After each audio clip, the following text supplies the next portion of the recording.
तो इस एपिसोड की शुरुआत में दिखाया जाता है कि हमारा फिश किंग जो होता है वो बाहर खड़ा होता है, घर के बाहर वहां पर खड़े खड़े प्रैक्टिस कर रहा था क्योंकि उसने नया ब्रेक थ्रू किया था और उसने एनलाइटमेंट डिवाइन आर्ट की मदद से वो यहाँ पर अब कुछ नई चीजें परफॉर्म कर सकता है और वही चेक कर रहा होता है। हमारा फिश किंग जो होता है वो कहता है कि मैंने यहाँ पर अपनी लाइटनिंग को पहले से ज्यादा बेहतर बना लिया और अब मैं यहाँ पर अपनी लाइटनिंग को इस तरह से मोल्ड कर सकता हूँ कि मैं इसकी फर्स्ट फेज के साथ इसको एक बिल्कुल व्हाइट कलर के बारीक धागे की तरह चेंज कर सकता हूँ, एक बारीक धागे की तरह बहुत ज्यादा स्ट्रॉन्गर और बहुत ज्यादा मजबूत बना सकता हूँ, लेकिन ये होगी लाइटनिंग ही। और साथ ही वो कहता है कि इसके फोर्थ फेज के साथ मैं इसको एक हंटर में चेंज कर सकता हूं।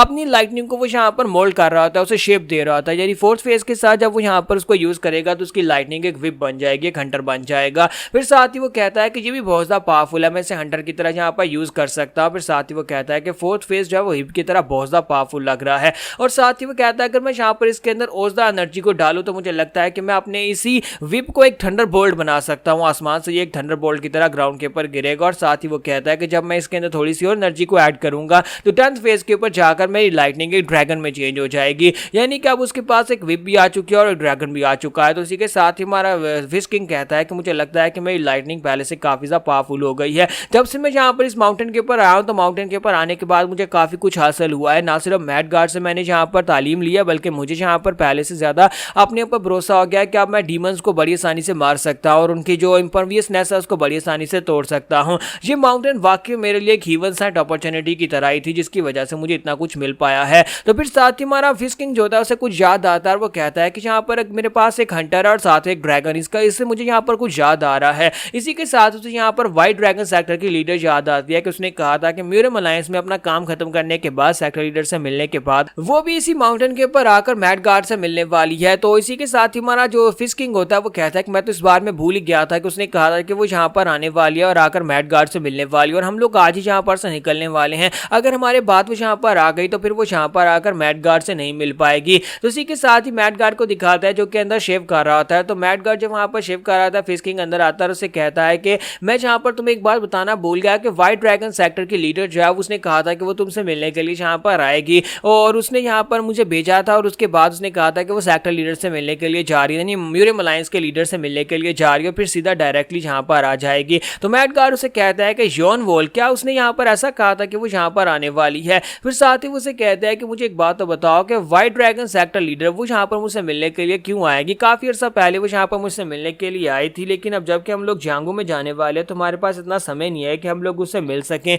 हम लोग भी म्यूरम में जा रहे हैं और वो भी म्यूरम में है, तो हमारा आमना सामना तो हो ही जाएगा, हम लोग वहीं पर एक दूसरे से मिल लेंगे। फिर साथ ही उसे कहती है कि और वैसे भी यहाँ पर जिन लोगों की किस्मत में मिलना लिखा होता है वो लोग जरूर एक दूसरे से मिल ही लेते हैं। साथ ही वो कहता है कि ये बच्ची हमेशा यहाँ पर मुझे आकर तंग करती है, वो वक्फे वक्फे से यहाँ पर आती रहती है और आकर मुझे तंग करती रहती है, तुम्हारी तरह आकर शोर मचाती रहती है कि मैं उसे यहाँ पर अपनी डिवाइन आर्ट सिखा दूं। लेकिन इतने सालों तक वो यहाँ पर आती रही लेकिन मैंने कभी यहाँ पर उसे डिवाइन आर्ट नहीं सिखाई। वो असल में यहाँ पर स्टार रिवर डिवाइन आर्ट सीखना चाहती है, लेकिन मैंने यहाँ पर तुम्हें सिखा दिया और उसे बिल्कुल भी नहीं सिखाया। वो बिल्कुल एक बच्ची की तरह मुझे तंग करती रहती है। तो मुझे एक बात तो बताओ, क्या अभी वो यहाँ पर एक बच्ची की तरह ही है? क्या जब तुमने उसे आखिरी बार देखा तो क्या वो एक छोटी बच्ची की तरह ही थी? तो हमारा जो फिश किंग होता है उसे कहता है नहीं, अब तो वो यहाँ पर पूरी तरह से एक बड़ी औरत बन चुकी है, ऐसे लगता है जैसे मुझसे भी ज्यादा बड़ी है। तो इसी के साथ ही मास्टर से कहते हैं अच्छा तो ये बात है, वो बड़ी हो चुकी है, चलो कोई बात नहीं। इसका मतलब तो यह है कि वो अपनी लाइफ को बहुत ही अच्छे से गुजार रही है, उसकी लाइफ बहुत ही अच्छे से गुजर रही है। चलो हम लोग यहाँ पर से निकलते हैं क्योंकि हमारे जाने का वक्त आ चुका है, हम लोग यहाँ पर बिल्कुल भी नहीं रुक सकते। और साथ ही वैट गार्ड जो होते हैं वहीं पर से अपनी एनर्जी को यूज करते हुए एक पेपर के ऊपर वहां पर कुछ लिख देते हैं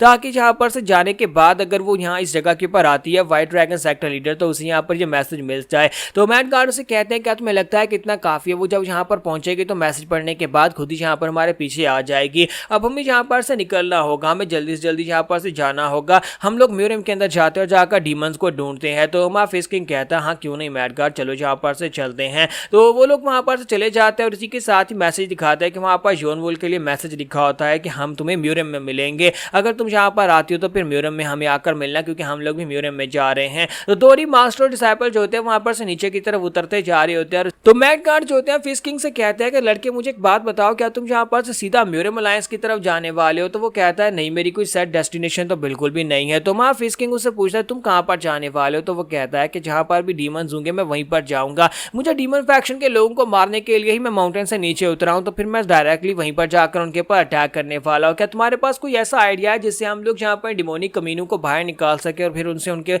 अड्डे के बारे में पूछ सके कि वो लोग कहाँ पर छुपे हुए हैं। क्या तुम ऐसा कुछ जानते हो? क्योंकि मुझे यहाँ पर ये काम जल्दी से जल्दी खत्म करना है ताकि मैं यहाँ पर इनके ऊपर अटैक कर सकूं। तुमने कहा था ना कि ये लोग छुप कर अटैक करते हैं, तो फिर इनके बेस को ढूंढना तो बहुत ज़्यादा मुश्किल हो जाएगा। तो हमारा फिश किंग उसे कहता है, तुमने बिल्कुल ठीक कहा कि ये लोग छुप कर अटैक करते हैं। जैसे कि जहाँ पर इन लोगों ने माउंटेन के ऊपर हमारे ऊपर अटैक किया था और उसके बाद अब उन्हें पता है कि कोई उनका शिकार कर रहा था, मुझे नहीं लगता कि अब वो लोग इतनी जल्दी सामने आने वाले हैं। तो हमारा फिश किंग उसे कहता है कि तुम्हें परेशान होने की जरूरत नहीं है, हमें बस यहाँ पर एक अच्छे चारे की जरूरत है और मुझे लगता है कि हम लोग यहाँ पर उनको अपने विल से बाहर निकाल सकते हैं। बस हम लोग यहाँ पर तुम्हारी मदद से उन लोगों को पकड़ेंगे, फिर उनके बेस के ऊपर जाएंगे और जाकर स्वर डीमन और हिमालय डीमन को ढूंढकर मार डालेंगे। तो मैड गार्ड उसे कहता है कि तुम्हारे पास कौन सा प्लान है? तो वो उसे बताता है कि मेरा एक दोस्त है जो कि west wind escort establishment successor है, उसका नाम गुआंग है। वो मेरा बहुत ही अच्छा दोस्त है और वो यहाँ पर हमारी मदद करेगा। उसका यहाँ पर जांगू यानी म्यूरियम के साथ उसके कोई खास ताल्लुकात तो बिल्कुल भी नहीं है। इसी वजह से मुझे लगता है कि अगर हम लोग उसकी मदद लें तो फिर हम लोग यहाँ पर ये कर सकते हैं। इसके साथ ही हमारा ली जिनियन जो होता है उसे अपने बारे में बताता है कि उसका नाम ली जिनियन है और वो इनवा मर्चेंट ग्रुप का यंग मास्टर है। तो ये बात सुनने के बाद मैड गार्ड काफी हैरान होते हैं और कहते हैं, क्या तुम एक मर्चेंट ग्रुप के लीडर हो?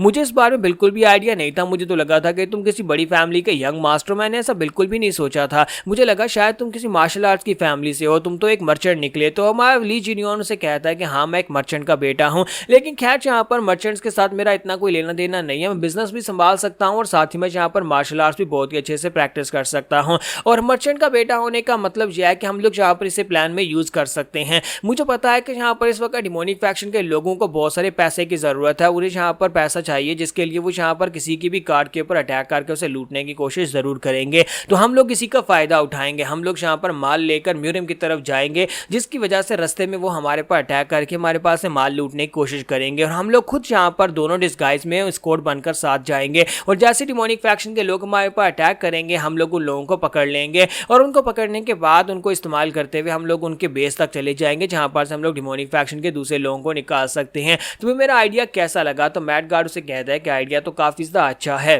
तो जहां पर हमारी एपिसोड 89 का एंड करेंगे और नेक्स्ट एपिसोड में देखेंगे कि अब आगे और क्या करने वाले हैं।